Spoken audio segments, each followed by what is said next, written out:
Several old sulfur mines are located along the riverside, and some reports have been connected to this particular mineral.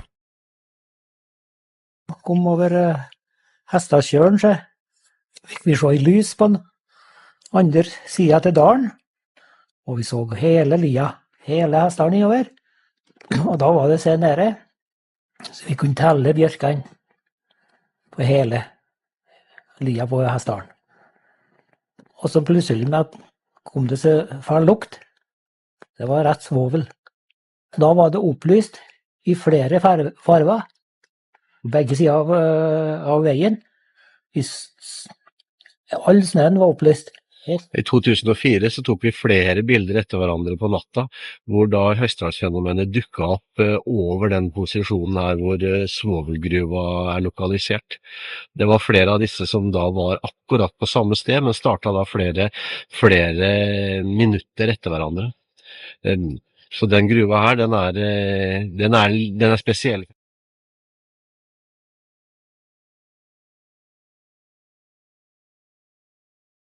At Mr. Dennis' request, we've agreed not to use her real name, but we will call the nurse Judy. Sensitive and deeply religious. What she saw in the examining room July 8th, 1947, took Judy to the brink of hysteria. And she said, I can't believe what I've just seen. She said, this was the most horrible thing I've ever seen in my life. She was going into this examination room that was across the hall. She was going in to get some supplies, and when she walked in the door, there was two doctors there, and she noticed a horrible smell immediately.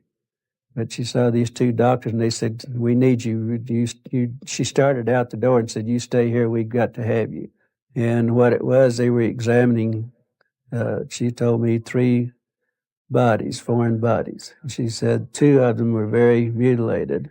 According to Mr. Dennis, Judy and both doctors became ill from the stench of the bodies as they continued to examine them.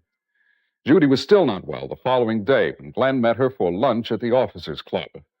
But he was more disturbed by her emotional state. I knew she was almost in a state of shock because she said it was so gruesome and so horrible, and she would just, almost grab her head and it looked like she was just going into total shock. What were they like? What do they look? I was asking what I asked Roz. What do they look like to you? They were about 3.5 to 4 feet tall, a sort of tan grey colour, very big eyes. They looked like undeveloped children in that their bodies were very sort of skinny, and they moved quite sort of rigidly. They shuffled rather than sort of walked. And I did notice a peculiar smell, like a sort of rotting vegetation smell. John's nodding away here. This is every one of these details I've heard in many, many cases. You see, each person brings out many subtle details that simply are not in the media, and that's what gives this thing its robust quality. And much of this remembered without hypnosis. You feel, well, hypnosis isn't accurate or something like that. But much of the texture of this comes out just from recall like this. So we seem to be, according to you then, what we're hearing is a common description of another species of life, which is about 3.5 feet high, That's the most common grey one. And waddles with big eyes. Well, really, that's what I'm saying. Yeah, and then these complex, detailed things, which do vary to some degree, but there is this kind of robust texture of the experience, which is simply deepens and becomes more elaborate, and details keep coming that simply are not in the media.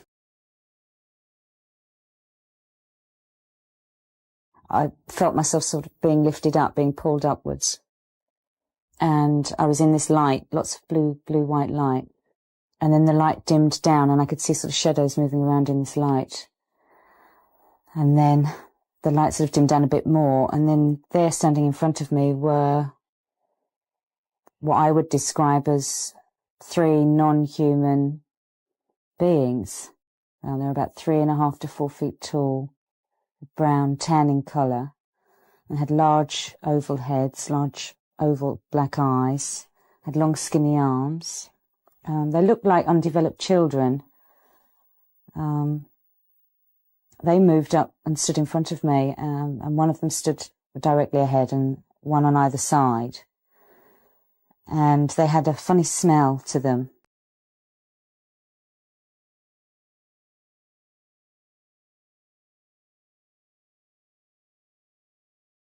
In 1952, something fell out of the skies which became known as the Flatwoods Monster. Most of you have probably heard about this or read about the Flatwoods Monster. This light, it looked like a comet, came out of the sky and landed on a hilltop outside of this little village of Flatwoods, which is just a tiny cluster of houses. And a group of young people, I can't call them teenagers because some of them were over 20, they decided to go up the hilltop up the top of the hill and investigate this whatever crashed on the top of the hill. So they climbed up the hill, and they were accompanied by a little dog that belonged to one of them. When they got near the top of the hill, they were struck by a terrible smell. Now, normally in these cases, the smell is described like rotten eggs, which means hydrogen sulfide. But this was not the smell of hydrogen sulfide. This smelled, the best way they could describe it, smelled like grease hitting hot metal. And it was very, very potent, whatever it was. The dog was the smarter of the group, the smarter person in the group. The dog turned around and went back down the hill. One of the young men in the group, his name was Lemon, he fainted dead away. Now, his friends they were all scared out of their, they were all wetting their pants, let's face it. They had to now carry their fainted comrade down the hill. But before they left, around the tree, a light came. And this light had two big red lights on it, like two big red eyes. And then it was like a beam of light. And this is what became the Flatwoods Monster. Now, these people were so scared and so busy that they really didn't get a chance to get a good look at it. So the newspaper accounts later filled in the details. And they gave it arms and legs and a spade-shaped head, and it became the Flatwoods Monster.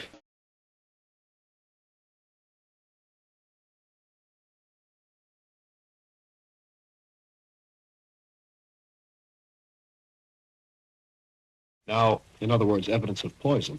Yeah, leave that aside for the moment. In other words, it was a gas. They said there was a ghastly smell, and this is what was in the report.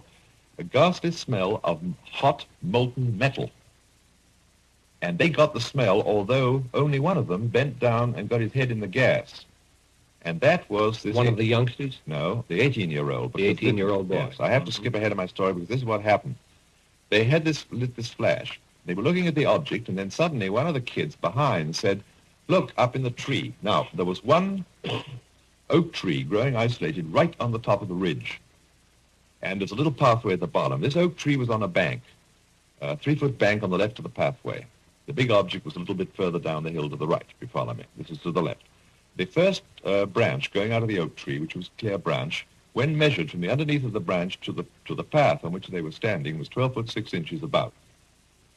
Now, this kid pointed up to this branch, and underneath the branch, apparently suspended in the air, was a creature or a thing or an object about the size of a very heavy-set man, but obviously contained in some kind of suit, or what looks from their drawings, their composite drawing, they all did sketches, and we put a composite of it. It looks exactly like one of the most modern naval diving suits, which is solid.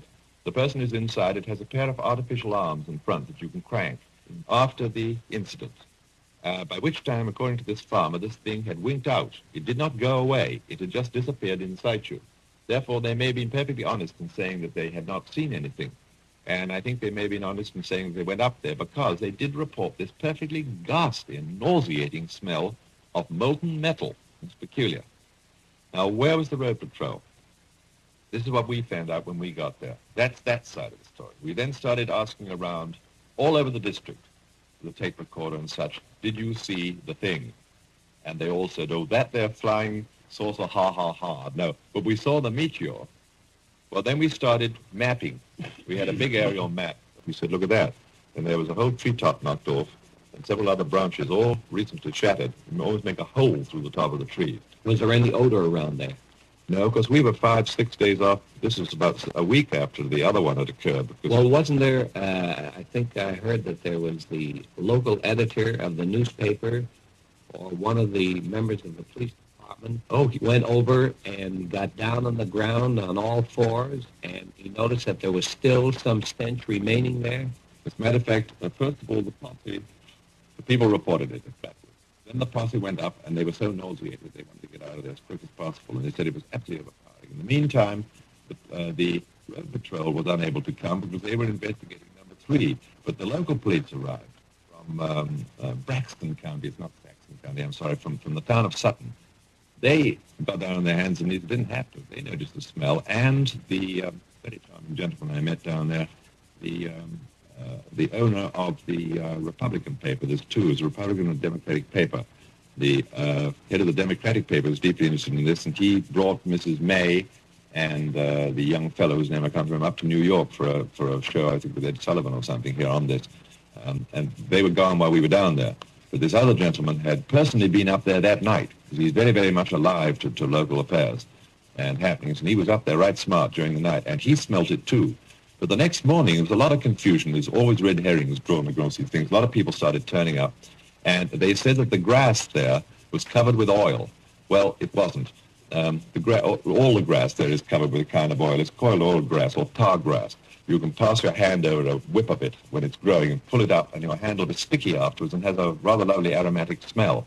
That, I am assured by all the local people, there had nothing whatsoever to do with this perfectly ghastly stench which had occurred from this plane, this thing or whatever it was that landed.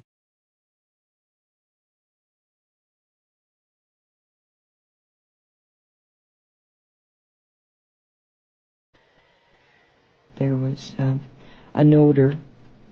It was almost like a mold.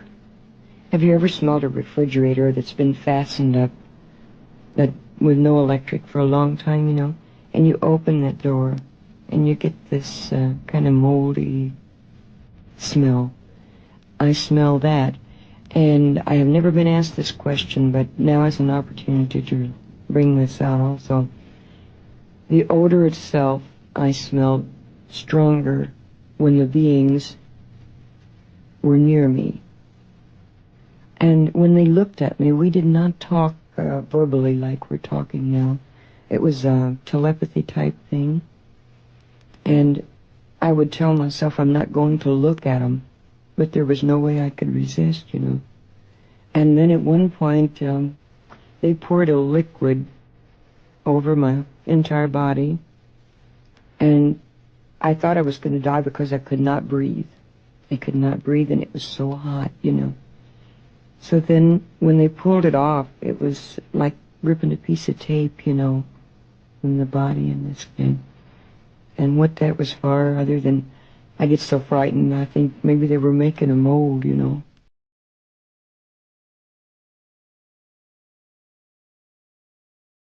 A lot of the stuff seemed to have materialized up here first, but there were things flying around us at night. And we used to smell things. In the middle of the winter, for example, we'd smell roses. It'd be 20 degrees at night, we'd smell fresh roses. And we also smell things like burning sulfur and tar. And one night I went in to reload my camera in my van, and something followed me into the van, and it had a burning sulfur smell. And I do need to point out that Linda and I were never hurt in any way by these things. We found out, we discovered early on that they don't like human fear. If someone in the area is terror-stricken with fear, nothing happens. But if they weren't in fear, then things would happen. And if there were more than 3 or 4 people in the area, nothing would happen. So they didn't like crowds, but they didn't mind the horses or the dogs. There were lots of horses, lots of dogs, and cattle in the area, and that didn't make any difference at all. I met Linda in Sedona one day, and she said, "Come on, you got to look at my truck." And her truck smelled like somebody had dumped 3 gallons of some kind of pesticide on it. It had a real chemical pesticide smell.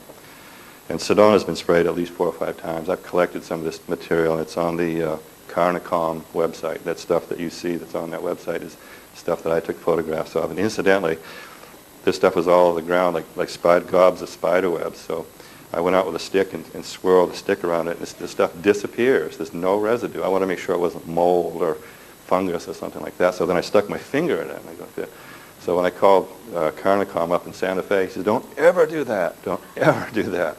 And I was sick for about 3 weeks afterwards. I had a horrendous dry cough. But other than that, I was okay, I guess.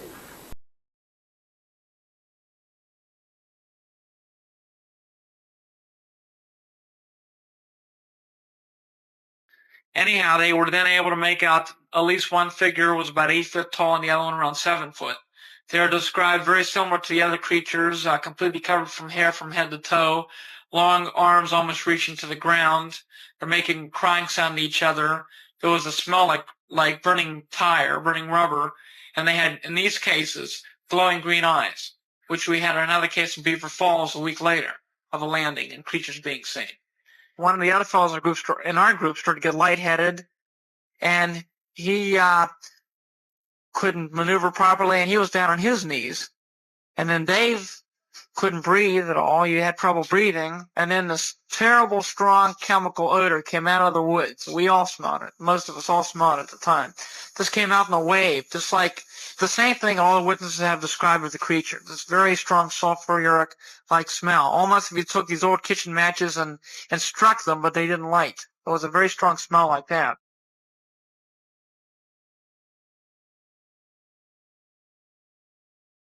On the evening of October 25th, 1973, a young Pennsylvania farmer, Stephen Pulaski, and at least 15 other witnesses saw a bright object hovering over a field near them. Stephen grabbed his rifle and went to investigate. It was then that he noticed something walking along by the fence. They were hairy and long-armed, with greenish-yellow eyes, and a smell like burning rubber was present. Stephen sensed that these creatures were not friendly, and fired a tracer bullet over their heads. And when they kept on coming, he fired directly at one of them. The creatures then all disappeared into the woods, and the glowing object disappeared from the field instantaneously. UFO researchers as well as a state trooper were called in to investigate. When they arrived, the people there told them that Stephen had been growling like an animal and flailing his arms. His own dog ran toward him, and Stephen attacked the dog. Stephen then collapsed, and after a time began to come to his senses. The entire group commented on the nauseating, sulfur-like odor that was present.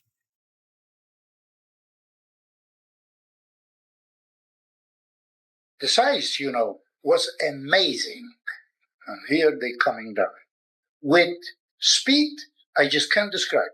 Amazing speed. Mahalik says one of them stopped, suddenly accelerated, then disappeared. The other landed about 50 yards away. He watched in awe. I hear shh, and I hear a high-pitched whistle of running equipment, pumps on high speed. When the thing landed, it was of gray-pink color. It's stainless steel, and it was pink hot. And I can feel the breeze on my face that thing is hot outside. There was my notebook, there was my pencils, so I sketched this thing. Mahalik claims it was round, about 40 feet long and about 10 feet high. His curiosity took hold, and he approached the craft. He examined the outside of it, slowly touching the glowing skin with his gloved hand. It was fiery hot, nearly melting the palm of his rubber glove. Mahalik says the craft rotated, turning its grid-like exhaust vent toward him. The blast of hot gas from the vent knocked him to the ground, setting his shirt and undershirt on fire. The craft suddenly lifted off the ground, according to Mahalik, and soared straight up. He threw his burning shirts to the ground, dazed and in severe pain from burns to his chest and stomach. Mahalik says he wandered around for what seemed like hours before he managed to gather up his supplies. He found his way out of the woods, caught a bus, and later that night arrived back in Winnipeg. Still in pain, he rushed from the bus station to nearby Misericordia Hospital, where he was treated for first-degree burns. Mahalik claimed the blast from the craft had etched a grid-like pattern into his abdomen that matched the pattern on the exhaust vent. You can see the grid marks that this, whatever it was, left. Looks very, very painful. And and what type of health issues did he have because of this? Did he have Well, he did. In fact, he was very, very nauseous, lost a lot of weight, couldn't hold food down. His son said that there was this odor in his bedroom because he eventually was released from the hospital and he was sent home. There was this odor that he said was like rotten eggs, sulfur that was emanating from his body itself. Wow. He was given blood tests. There were, there's no question that he had these marks. In fact, this grid mark thing he described as his buttons because they healed, but you could actually feel the scar tissue under his chest and stomach, right just under the skin. He had a series of fainting spells. In fact, the Mayo Clinic suggested there was some sort of a toxin that was in his system that needed to eventually work its way out. And over the course of many years, he had relapses. His allergic reaction, his body swelled up, passed out, and so forth. He was an otherwise healthy man and had never been sick a day in his life.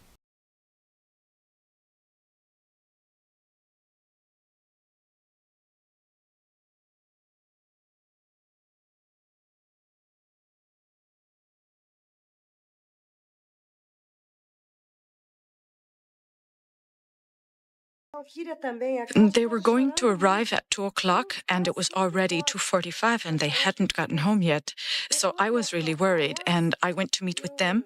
I got off my street at the corner and I met with Liliana and she was very nervous, crying a lot. And then Katya and Lakia were coming. After I had calmed them, they told me, "Mama, I'm really scared because I think I saw the devil today." Based on their testimony, the creatures were dubbed alien beasts and linked to the UFO sightings. Paccaccini claims that a high-ranking member of the military told him off the record that an alien creature was taken into custody. They took it to Humanitas Hospital. Many different doctors, over 15 of them, were in that place. Intelligence people from the army. That creature had this horrible smell. These guys that looking like doctors with, how do you call that thing? We say stethoscope. Stethoscope. The heart. With stethoscopes hanging around their necks, with that white uniform, that thing here, and that mask. And the smell was just terrible, burning the noses because it was so awful. They were all wearing masks. Yes. And tell me, you guys, what smell we're talking about? Ammonia. Yeah. We know from the military police witness. Now, how to get to the hospital? Well, I'm going to tell, because I met this other friend who said, God sent you here. I want to introduce you to a military who wants to talk to you. Okay. This guy told me. And then we know that the second one was captured at January the 20th around 11 p.m. by the military police and the firemen. But at that time, they took their own cars, not official vehicles, own cars, regular clothing, went there, surrounded the area, and captured the one. So the girls have seen this, the mother's gone back because we broke up from Yeah, but this is all grass here, high grass, like this. Probably they smelled the strong smell of ammonia, but they never saw the creature again. The mother's, the girl's mother. Yes. We're talking here. Yeah. Yes. Okay? So she saw the creature and the creature ran off? No, the girl saw the creature. The mother didn't see anything. But she saw footprints and that's where we left it. So that creature was still at large. You're now saying that that creature was later captured around 11 p.m. on the night of the 20th of January? Yes. When it turned its head, they saw the large, glowing, red eyes with no pupils, and they knew that they were seeing something that to them felt like a demon or a devil. They were terrified by this sight. What on earth could possibly look like this? What could have such red glowing eyes and be alive and looking at them in such a way? They had no idea what they were seeing. And they never called it an alien. The three women did what just about anybody would do. They ran as fast as they could to get away, screaming and looking for someone that could come back and see what this thing was. But they just wanted to get away quickly.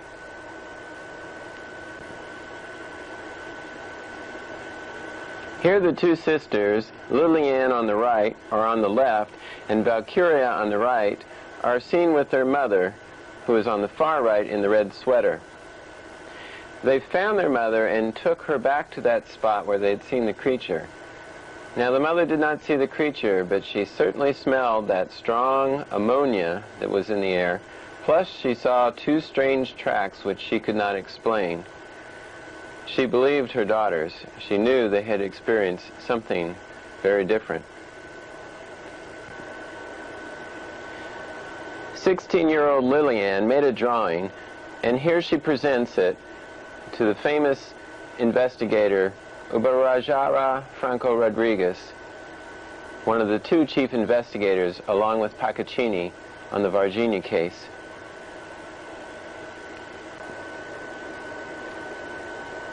This is a close-up of that drawing by Lillian, noting the three horn-like protuberances, the large eyes with no pupils, and she does not even note a mouth, but she certainly remembers the veins which seem to stick out on the back of the neck and shoulders.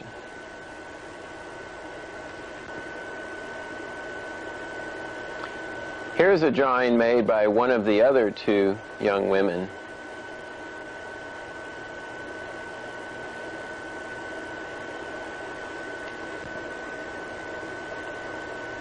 Several months later, Dr. John Mack of Harvard University, who is noted for his studies in UFO abductions, just happened to be in Brazil attending a conference and was brought down to Varginha to meet the two sisters who had seen this creature.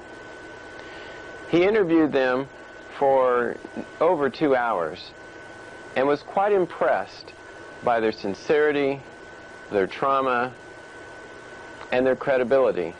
I talked with him recently in person, and he and I both agree that this case in Varginha is very important, very credible, and these two young girls especially very sincere and sane. In fact, he stated he would stake his diploma on this case.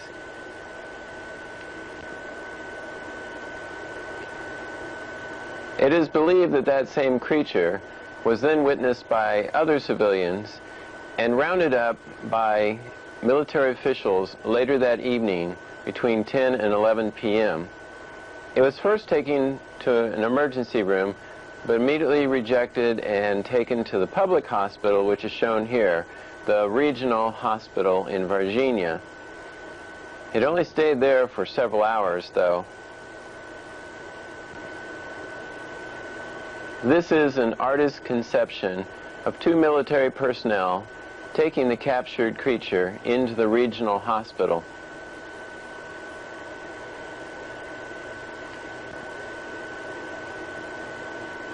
After several hours, the creature was transferred to a private hospital, the Humanitas Hospital, on the outskirts of Varginha.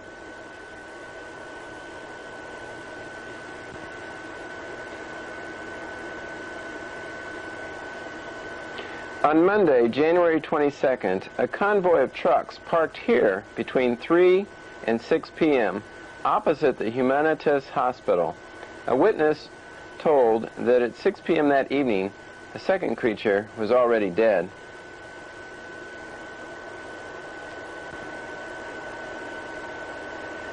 Witnesses tell that the creature was kept in a quarantined area, heavily guarded by military personnel.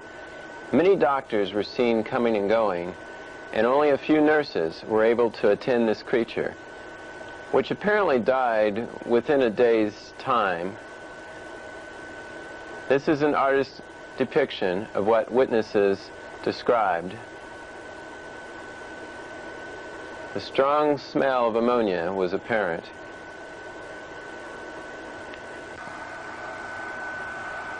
The creature was dead, but now there was a new problem. Who would get the body? What would be done with it? Would the military have it? Would the doctors get it? Or would they somehow share in a joint operation